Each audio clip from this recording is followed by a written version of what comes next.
गरीबंकु मागणा data मास शेष में आसो 200 टंकार सब्सिडी केमिति मिलिबो फायदा।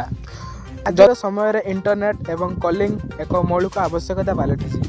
आज इंटरनेट जुगरे कॉल एवं डाटा बिना कौन कार्य करा जाई परिबो नाही। साधारणतः सरकारी योजनार लाभ ठारू आरंभ करी डाक्तर एवं आम्बुलांस को डाकिया पर्यंत मोबाइल कॉलिंग एवं इंटरनेट आवश्यक।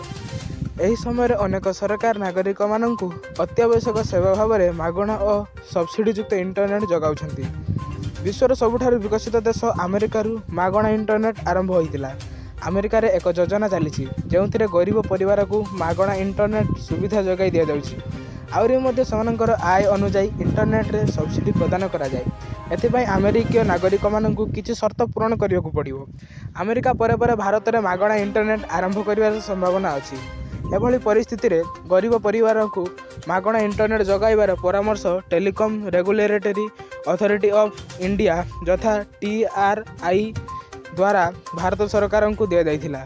आहुरी मध्य समस्ते हाई स्पीड इंटरनेट पाइबा उचित। एथिपाई सर्वनिम्न इंटरनेट स्पीड 2 Mbps ब्रॉडबैंड बेगर रखिबा पई सरकार एक नियम जारी करिया को परामर्श दिया जाइथिला।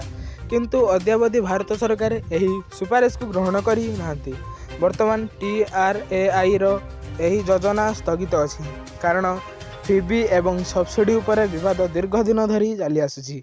दिल्ली रो आप एवं कांग्रेस सरकार अनेक राज्य रे मागणा विद्युत एवं जल जगाउछंती जहाँ सरकार राजकोष उपर एक बड़ बोझ पकाउछि।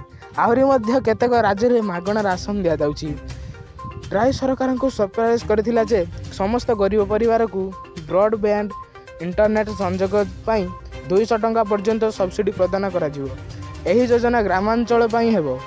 अभावी परिवार को सीधासलख लाभ मिलिबो अर्थात इंटरनेट सब्सिडी टंका सीधासलख लोकंक अकाउंट को जीवो।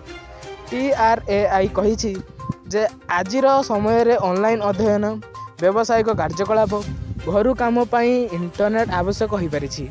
एपरी परिस्थिति रे इंटरनेट स्पीड वृद्धि करा जिबा उचित। आहुरी मध्य गरीब परिवार को इंटरनेट पिछा 200 टंका पर्यंत सब्सिडी प्रदान करा जिबा उचित।